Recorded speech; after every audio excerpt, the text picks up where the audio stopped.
बिहार विधानसभा के तीसरे चरण के लिए वोटों का काम चल रहा है सीमांचल में और मिथिलांचल के इलाके में। आज शाम में बिहार में किसकी सरकार बनेगी ये राज ईवीएम में कैद हो जाएगा। लेकिन दो चरणों का जो चुनाव हुआ बिहार में, जो रुझान आए, जो ट्रेंड है और पॉलिटिकल पार्टी के जो अपने आकलन है उसको लेके तरह तरह की बात हो रही है। और अभी तक जो मतदान हुआ है उसके भी ट्रेंड अब धीरे धीरे सामने आने लगे हैं। कल मौका मिला, बहुत सारे नेता पटना में थे, क्योंकि चुनाव प्रचार खत्म हो गया है तो कई बड़े दलों के नेता पटना में थे और उनसे बात करने के और मुलाकात करने का एक मौका मिला। तो देखिए क्या चल रहा है, भाजपा खेमे में क्या चल रहा है, आरजेडी खेमे में क्या चल रहा है, कांग्रेस खेमे में क्या चल रहा है, जनता दल यूनाइटेड के खेमे में क्या चल रहा है। देखिए भाजपा, सबसे पहले बात हम भाजपा की करेंगे। भाजपा में क्या हो रहा है, क्या सोच रहे हैं भाजपा के लोग। जो भाजपा खेमे में जो माहौल है, जो आकलन है, वो ये है कि जो अभी तक मतदान हुआ है और जो आज वोट पड़ रहे हैं, तो कहीं ना कहीं से जो पहले एक बात कही जाती थी 2/3, 3/3 और तरह तरह की बातें, वो जोश कुछ ठंडा हुआ है। और भाजपा को लगता है कि देखिए सरकार तो हम बना लेंगे, लेकिन 1, 2, 3 का फिगर भी पा लेंगे, लेकिन जो एक बड़े जीत की बात हो रही थी उसकी संभावना अब थोड़ी कम हुई है। लेकिन सरकार बनाने का एक दावा जरूर भाजपा के लोग कर रहे हैं और उस हिसाब से वो अपनी रणनीति भी तय कर रहे हैं। भाजपा का ये आकलन है कि जो सीटों की संख्या है वो 80 के तक हमारी पहुंच सकती है। हो सकता है 1-2 सीट आगे या पीछे हो सकता है भाजपा का सीट। तो इस स्थिति में अगर भाजपा आ जाती है तो भाजपा बिहार में बड़े भाई की भूमिका में रहेगी। ये मोटे तौर पर सोचा जा रहा है भाजपा कैंप में। रिजल्ट के बाद क्या होगा, दिल्ली से क्या फरमान आएगा, वो तो बात की चीज है। लेकिन जो पटना में भाजपा खेमा है, जो लोग हैं जो तय करते हैं चीजों को, उनका कहना है कि इस बार भाजपा जो है सरकार बनाएगी बिहार में एनडीए जनता दल यूनाइटेड के साथ और अपने सहयोगियों के साथ 123 का फिगर भी प्राप्त करेगी। लेकिन इस बार बड़े भाई की भूमिका में भाजपा रहेगी और भाजपा के नेतृत्व में यहां सरकार बन सकती है। ये एक आकलन भाजपा खेमे में है।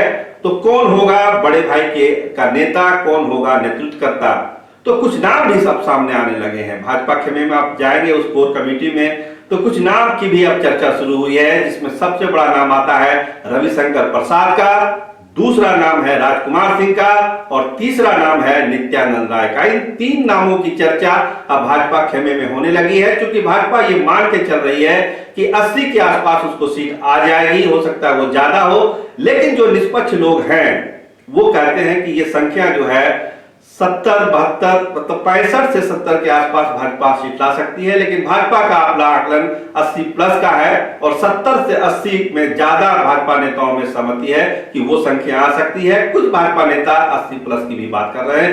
क्योंकि भाजपा का स्ट्राइक रेट ज्यादा है, इसलिए कुछ नाम अब तैरने शुरू हुए हैं और एक मोटे तौर पर ये एक राय बनाई जा रही है कि इस बार भाजपा को बड़े भाई की भूमिका में बिहार में होना चाहिए। बाकी आला कमान जो फैसला लेगा तो लेगा। इसका आधार क्या है, भाजपा क्यों बड़े भाई की भूमिका चाहती है? क्योंकि भाजपा का भी अपना आकलन है कि अगर जनता दल यूनाइटेड यानी नीतीश कुमार को अगर बिहार का मुख्यमंत्री बनना है तो जनता दल यूनाइटेड को 50 का आंकड़ा पार करना पड़ेगा। 60 प्लस की स्थिति में ही जनता दल यूनाइटेड जो है नेतृत्व की भूमिका में आ सकता है, नीतीश कुमार नेतृत्व की भूमिका में आ सकते हैं। ये भाजपा के लोगों के बीच का आकलन है। तो जो मौजूदा जो जमीनी हकीकत है वो इस तरफ नहीं इशारा करती है कि जनता दल यूनाइटेड उतनी सीटें ला सकता है बिहार में। तो इसीलिए भाजपा खेमा ये चाहता है कि इस बार जो है बड़े भाई की भूमिका में भाजपा ही रहे और एक नया चेहरा बिहार का नेतृत्व करे। ये भाजपा खेमे के अंदर एक राय है, एक चर्चा है।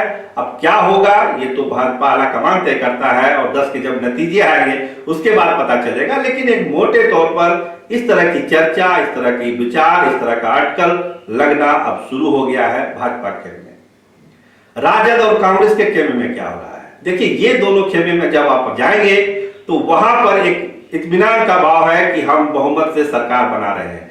राजद और कांग्रेस दोनों का दावा है कि कोई कंफ्यूजन नहीं है और हम लोग बिहार में एक नई सरकार तेजस्वी यादव के नेतृत्व में बना रहे हैं। तेजस्वी यादव ने तो अपनी प्राथमिकता भी गिनाने शुरू कर दी। 10 लाख नौकरी की बात तो वो पहले से कर रहे थे, कल उन्होंने एक बात कही कि लॉ एंड ऑर्डर पर हम कोई समझौता नहीं करेंगे। दरअसल जंगल राज को लेकर जो सवाल बिहार में उठाए जाते हैं उसका एक जवाब तेजस्वी यादव ने दिया, कहा कि जब हम सरकार में आएंगे, सत्ता में आएंगे, तो लॉ एंड ऑर्डर पर हमारा कोई समझौता नहीं होगा। तो अपनी प्राथमिकताएं तेजस्वी यादव तय करने लगे हैं।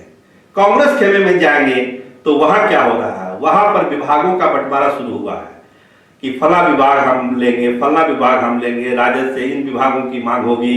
और धीमे ही स्वर में कि अगर कांग्रेस का आंकड़ा अगर 30 से ऊपर जाता है तो डिप्टी सीएम की भी मांग हो सकती है। हालांकि ये मांग अभी काफी धीमी है, वो संख्या पर निर्भर करेगा, लेकिन विभागों को लेके अभी कांग्रेस में माथापच्ची शुरू हो चुकी है। और राजद और कांग्रेस को पूरा भरोसा है कि बिहार में नीतीश कुमार जा रहे हैं और हमारी एक नई सरकार बिहार में बनने जा रही है। जनता दल यूनाइटेड के लोग खुल के कुछ नहीं बोल रहे हैं। उनका कहना है कि हम सरकार बनाने जा रहे हैं, इसमें कोई कंफ्यूजन, इफ बट, अगर मगर कहीं कुछ नहीं है। और बिहार में जैसे सरकार थी 15 में, उसी तरह 20 में भी एक सरकार बिहार में बन जाएगी। ये मीडिया के कुछ लोग हैं या विरोधी लोग हैं, इस तरह की अफवाह फैलाते हैं, कोई कंफ्यूजन नहीं है, हम बिहार में सरकार बनाने जा रहे हैं। तो अलग अलग खेमों में अलग अलग चर्चा है। भाजपा खेमे की चर्चा हम बता चुके कि बड़े भाई की भूमिका में भाजपा आना चाहती है, और जो 3 नाम राजकुमार सिंह, रविशंकर प्रसाद और नित्यानंद राय के नाम की चर्चा अब वहां पर शुरू हो चुकी है। कांग्रेस खेमे में विभाग के बंटवारे की बात हो रही है। तेजस्वी यादव अपनी प्राथमिकता तय कर रहे हैं, लेकिन ये सारा चीज पता चलेगा 10 के रिजल्ट के बाद, क्योंकि 10 को ही पता चलेगा कि क्या है, कौन होगा बिहार का बादशाह। आज एग्जिट पोल भी आने वाला है, उसके बाद ये दौर शुरू होगा कि ये प्लांटेड एग्जिट पोल है, कुछ लोग कहेंगे, कुछ लोग कहेंगे ये सही है। तो अपने अपने दावे रहेंगे, अपने अपने आरोप प्रत्यारोप का दौर आज शाम 5 बजे के बाद शुरू हो जाएगा। लेकिन वोटिंग चल रही है बिहार में तीसरे चरण के लिए, वो अच्छी बात है, और ठीक ठाक वोटिंग की खबरें आ रही है और शांतिपूर्वक मतदान हो रहा है, ये भी खबर आ रही है। कैमरामैन राहुल राज के साथ मैं सरोज सिंह, धन्यवाद, नमस्कार।